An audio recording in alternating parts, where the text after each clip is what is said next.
E aí pessoal, o Elias, professor de História de vocês, estamos aqui hoje para dar continuidade à nossa discussão, né, sobre a Grécia. Então a gente já veio discutindo, já falamos sobre as principais cidades gregas ali, né, Esparta e Atenas e tal.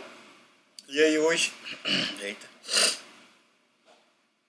E aí hoje a gente vai falar sobre algumas das guerras, né, que ocorreram na Grécia antiga, né, e que foram ali, né, cruciais ao longo da história grega, tá? Então é muito importante vocês fazerem a leitura do livro. Essa parte especificamente sobre as guerras, né, é provável que vocês não encontrem no livro de vocês, tá? Mas aí vocês podem pesquisar na internet também, tem muita coisa legal para se ver, tá?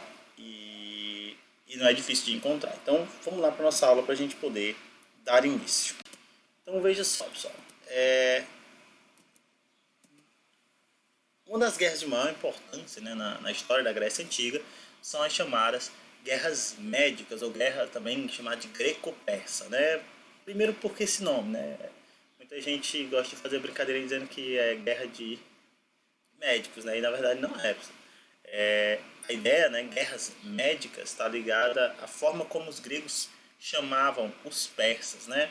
Os persas, eles são provenientes de uma série de povos, entre eles os medos, né? Povos medos.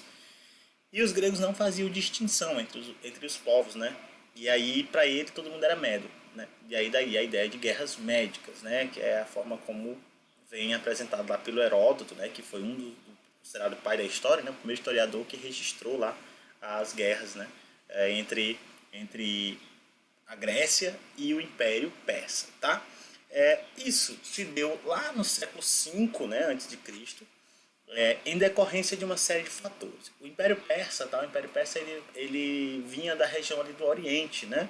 Então ele vinha se estendendo em direção, né, à Ásia Menor, que era uma região ocupada pelos gregos, tá? Os jônios, eles haviam fundado ali na região da Ásia Menor uma série de cidades que, né, claro, né, eram gregas ali. Então aquela região, inclusive a gente lembrando aí lá do começo, quando a gente começou a falar sobre os gregos, é chamada também de Grécia Asiática, né, a região ali da Ásia Menor. E aí os persas vieram expandindo o seu império, né, vindo do Oriente, estendendo ali pela região da Mesopotâmia, né, conquista a Mesopotâmia, conquista a região da Palestina e vão subindo ali na região da Anatólia, que é especificamente a região lá da Ásia Menor. Então os gregos já começavam a ficar, de certa forma, apreensivos com a expansão que esse império vinha implementando. E aí, além disso, além da expansão territorial no sentido de domínio, né, territorial das cidades gregas lá na região da Ásia Menor, você também tinha a questão do comércio, né, uma série de rotas comerciais que interligavam ali a Grécia a outras regiões centrais ali, né, a Ásia Menor, ao Egito e tal. Então, o domínio do Mar Egeu, né, que é aquela região ali, o Mar Egeu, ele era muito importante para as cidades gregas, né, em específico para Atenas, né, porque era de onde, né, por onde partiam, né, as diversas rotas comerciais que garantiam, né, o enriquecimento dessas cidades. Então, o avanço do Império Persa se choca, né, diretamente aí com os interesses das cidades gregas, aí, principalmente de Atenas. Então, os gregos, as cidades gregas, né, fundadas lá, as cidades jônias, fundadas na Ásia Menor, vão sendo conquistadas uma a uma, né, pelos persas. E o imperador, né, o Dário I, então passa a ocupar várias dessas cidades jônias com tiranos, né, com governantes aliados seus, e passa a cobrar uma série de tributos, né, sobre essas cidades. E então, quer dizer, os persas passam a dominar, né, estabelecer o domínio, e aí o domínio dessas cidades também significava ali o domínio de boa parte do mar, né, naquela região.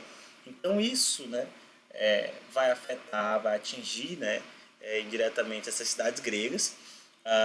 Você vai ter uma série de rebeliões que vão ocorrer a partir de 490, 493, por ali. Várias rebeliões começam a ocorrer entre essas cidades, né? Você vai ter as cidades tentando se livrar do domínio desses tiranos. E essas cidades vão receber o apoio, né, de Atenas, né? Claro. Né? Porque a Atenas interessava que os persas saíssem dali. Então, o apoio de Atenas, ele significou algo realmente muito intenso, né? Porque aí, com isso, com o apoio aberto de Atenas, né? Atenas chega a enviar exércitos e tudo mais para lutar contra os persas nessas cidades jônias. O Dário, então, o imperador persa, ele passa então a revidar, né? E aí você vai ter a chamada Primeira Guerra Médica, né? Ou Primeira Guerra Greco-Persa. São basicamente duas grandes guerras greco-persas, né? Então a gente chama de Primeira e Segunda Guerra Médica. Há historiadores que chegam a alegar a existência de uma Terceira Guerra Médica, mas vão haver, na verdade, depois da Segunda Guerra Médica, você vai ter ainda vários outros conflitos menores, pequenos, né? Mas a intenção de domínio, né, persa sobre a região mesmo da Grécia, ela praticamente desaparece. Então, o Dário I, né, na Primeira Guerra Médica, ele resolve então enviar um exército para conquistar a Grécia continental, né, especificamente aí com o objetivo central de derrotar Atenas. Tá? E aí ele vai, né, reprimir as diversas cidades jônias, né, de forma realmente bastante violenta, e também vai avançar contra a Grécia continental, né, levando aí soldados pelo mar até a Grécia para, enfim, né, conquistar a região mesmo da Grécia continental. Diversos fatores fizeram com que os gregos, né, vencessem essa guerra, né? Os gregos foram várias batalhas, né, tanto na região da Ásia Menor como também na região da Grécia continental, mas os gregos venceram, né, na chamada Batalha de Maratona, né, a planície de Maratona. Então, Maratona é uma cidade, tá, para quem não sabe. Então essa batalha ela foi decisiva, né, porque fez com que os persas recuassem, né, voltassem. Mesmo depois da batalha ainda haveriam uma ou outra batalha menor, mas a batalha de Maratona ela é considerada decisiva porque foi a partir dela que os persas passam a recuar, né? Inclusive o próprio nome, né, maratona, né, para quem conhece, é aquela prova de corrida, né? E essa prova ela surge justamente, né, desse momento das guerras médicas, né, quando se teria aí um mensageiro, né, que teria corrido lá do campo de batalha até Atenas, que ficava a aproximadamente 42 quilômetros de distância, né, de maratona. E aí esse mensageiro, ao chegar em Atenas, né, ele foi correndo, ele correndo sem parar até chegar em Atenas para avisar, né, a vitória, né, dos gregos sobre os persas. E aí quando ele avisou lá, ele teria morrido. E aí desde então você teria lá uma das provas, né, das Olimpíadas, a maratona, né, em homenagem a este soldado aí que correu 42 quilômetros. E aí a maratona é 42 quilômetros, tem que correr 42 quilômetros. Seria então em homenagem aí a esse mensageiro. Então quer dizer, a Primeira Guerra Médica, né, foi bastante incisiva, né? Os persas avançaram. O Dário não morre, né, nessa guerra, eles fogem de volta para o Império Persa, né? Mas posteriormente essa guerra seria retomada, né? Então aqui a gente tem aqui uma imagenzinha, né? Exemplificando aí a luta dos gregos contra os persas, né? Então você tem aqui os persas, os gregos, quer dizer, né? A lança grega, os hoplitas, né? Que são os guerreiros dos escudos e tal, e aqui os persas, né? Vestidos aí, sua forma, os cavalos, né? Então tá aqui uma imagem, né? A imagem de uma das esculturas, né? Uma espécie de escultura que tem o Dário, né? O Dário I. E aí aqui você tem a imagem colorida, né? Só para a gente poder conhecer mais ou menos como é que seria o Dário, né? Então, a primeira tentativa de invasão, né, vinda dos persas, ela acaba sendo fracassada, né? E os gregos vencem a Primeira Guerra Médica. Segunda Guerra Médica, né, ela ocorre é, bem depois, né, então aí mais ou menos aí 10 anos depois, quando você vai ter o filho do Dário primeiro, né, então o Dário morre, né, nesse percurso, e aí chega ao poder o Xerxes I, que que se torna, né, o imperador, e aí ele vai iniciar uma nova campanha, né, uma nova tentativa de invasão da Grécia, né? O Xerxes I, ele reuniu, né, teria reunido um número ainda maior do que aquele que o Dário tinha enviado, né, para a Grécia, e dessa vez, né, ele teria ali como objetivo, de certa forma, pegar a Grécia de surpresa. Então ele vai enviar um número bem extenso, né, que é um tanto quanto incerto, né? Alguns dizem que gira em torno de 40 mil, outros dizem que foi 60 mil, 70 mil, então é um número que varia, até porque como não há uma fonte, né, registrada definitivamente, né, ou de forma precisa quantos eram, fica difícil estabelecer um número próprio, né, mas algo, pelo menos 40 mil persas lutaram ali na Segunda Guerra Médica, né? E aqui a gente vai ter dois momentos muito importantes, né, da Segunda Guerra Médica. As batalhas da Termópilas, ela foi um evento decisivo, né, da Segunda Guerra Médica, justamente porque foi, né, a tentativa dos persas, né, de pegar ali os gregos, né, de certa forma de surpresa, e aí você vai ter a participação efetiva, né, da cidade de Esparta, né. As Termópilas são um desfiladeiro. Um desfiladeiro, para quem não sabe, é uma região de montanha, né, em que você tem uma região estreita, né, em que a montanha ela impede, né, a passagem de um grande número.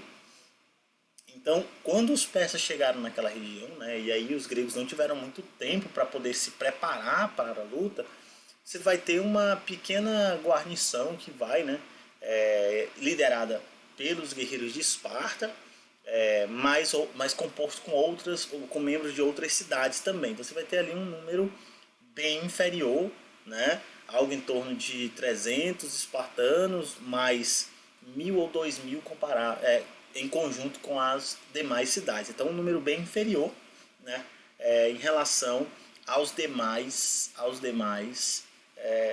persas, né? Então esses espartanos, né, esse exército menor grego, teria então ali, vamos dizer assim, né, atraído os persas para a região, né, para os desfiladeiros das Termópilas, e lá, né, conseguiu resistir por algum tempo, né, já que como o número ele era maior, não tinha como os pouco mais de 1.000 gregos enfrentarem 40 mil persas, né, em média. Então, levando esses persas para uma região estreita, onde pudessem passar poucos por vez, então os gregos conseguiram, né, resistir por bastante tempo, né, já que não tinha como os persas todos atacarem ao mesmo tempo. Então, ficava ali, né, mais estreito, e aí eles vão lutando ali no desfiladeiro das Termópilas para segurar os persas, inclusive, né, dando tempo para que as cidades gregas pudessem se organizar.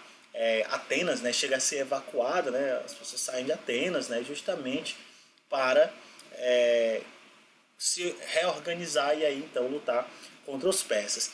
A Batalha das Termópilas, os gregos são derrotados, né? É claro, eles tinham um número muito grande de persas comparado ao número de gregos. Os gregos foram derrotados, né? Os espartanos teriam sido mortos nessa batalha, mas ela garantiu algum tempo para que os gregos pudessem se restabelecer. E aí você vai ter então a batalha decisiva da Segunda Guerra Médica, que foi a Batalha de Salamina, né? Então, quando os persas chegam em Atenas, está destruída, está evacuada, eles tomam Atenas, destroem vários dos templos, várias das estruturas. E a Batalha de Salamina, ela foi, na verdade, né, uma estratégia bastante efetiva contra os persas, né? Então a Batalha de Salamina foi uma batalha naval, né? Na Baía de Salamina. Os gregos então vão se utilizar tanto da agilidade de seus navios como do seu conhecimento daquela baía para atrair os persas, né? As embarcações persas, onde como as embarcações persas eram bem maiores, né? Levavam vários soldados, elas eram bem mais lentas, então as rochas, né? As manobras que eram feitas pelos barcos gregos, né, acabavam fazendo com que os navios persas se chocassem, virassem, e assim você vai ter uma vitória crucial dos gregos nessa batalha. E aí você vai ter o início da retirada persa, né? Então a Batalha de Salamina teria sido aí a batalha decisiva, né, da Segunda Guerra Médica, novamente com vitória dos gregos. E aqui a gente vai ter um fator importante. Acabou as guerras médicas aqui? Efetivamente a Segunda Guerra Médica, de certa forma, sim. Porém, ainda vão haver outras batalhas menores, batalha de Plateia, de Mycale, né? São algumas das batalhas que vão ocorrer ainda depois, batalhas menores, né, mais localizadas, mas que vão ocorrer depois. Mas essas batalhas não chegaram, né, vamos dizer assim, a representar uma ameaça real, né? Então elas praticamente são levadas em consideração, né, dentro dessa lógica de conquista que os persas tinham, né, que aí sim você vai ter uma tentativa intensa. Consequências dessas guerras médicas, né, e aí que consequências a gente vai ter disso? Primeiro, o início do declínio do Império Persa, né, quando o Império Persa ele vai começar a entrar em declínio a partir mais ou menos aí após as guerras médicas, né, você vai ter um longo processo que vai levar ao fim do Império Persa lá na região do Oriente, que vai depois ser conquistado pelo Alexandre, né, pelos macedônicos. E na Grécia, além, claro, do enfraquecimento, né, de algumas das grandes cidades gregas, você vai ter a formação da chamada Liga de Delos. Então, o que acontece? Os gregos, para evitar uma nova invasão, resolvem então formar uma confederação. Né? Várias cidades resolveriam então se juntar para construir ali uma frota naval, né? Financiar um exército, para garantir que se eventualmente uma nova invasão ocorresse, eles teriam então como se defender. Então, essas cidades juntas, né, elas iriam compor essa confederação que tinha como objetivo a proteção militar delas. Né? Essa liga ela passa a ser liderada por Atenas, né? Então cada cidade tinha que mandar navios, soldados, dinheiro, né, ouro, né, armas para a constituição desse exército, né? E a sede onde ficavam esses financiamentos, né, esses tesouros, vamos dizer assim, era a Ilha de Delos, daí o nome Liga de Delos, ou Confederação de Delos. Depois essa sede aí vai para Atenas, né? Então Atenas acaba, na verdade, utilizando muito da riqueza da Liga de Delos para seu próprio crescimento, né? A cidade havia sido destruída, então a gente vai ver que entre 450 mais ou menos é um momento de grande esplendor de Atenas, né? A riqueza da Liga de Delos fez com que Atenas crescesse, fosse embelezada, né? Então a Liga de Delos ela representou, né, o fortalecimento de Atenas, né? Então Atenas passava então a se fortalecer e as cidades pertencentes à Liga de Delos de certa forma estavam ali, né, sob não exatamente o comando, mas sob a influência, uma influência cada vez mais forte de Atenas. Né? E isso aqui vai ser causa para um novo conflito que vai acontecer lá na Grécia, que é a chamada Guerra do Peloponeso, que foi justamente uma guerra em consequência, né, como consequência desse fortalecimento da influência ateniense entre as cidades gregas, tá? Então, pessoal, por hoje é só, que aqui a gente vai só ver, né, algumas das imagens. Olha só, aqui é o desfiladeiro, né? Então, o desfiladeiro é desse jeito aqui, ó. Esse aqui é o desfiladeiro. Né? Você tem aqui ó, os persas marchando, e aí os soldados, né, espartanos, soldados gregos, eles vão, né, resistir por conta desse afunilamento. Né? Então aqui não cabiam os 40 mil de uma vez só, então tinha que passar aos poucos. E aí, dessa forma, os gregos conseguiram resistir por muito mais tempo do que seria possível se não houvesse essa condição do terreno. Aqui é o desfiladeiro das Termópilas de fato. Né? Dá para ver aqui. Desfiladeiro das Termópilas. É exatamente aqui. Tá? Quem nunca viu. Aqui essa foto é atual, tá? Então, pessoal, é isso, né? Então, por hoje é só. Na próxima aula a gente vai falar sobre a Guerra do Peloponeso, né? E também sobre a invasão macedônica sobre a Grécia, tá certo? Então, muito obrigado por assistir. As dúvidas que forem surgindo, mandem para mim lá no Google Class, que eu vou respondê-los assim que possível, tá bom? Então, até a próxima.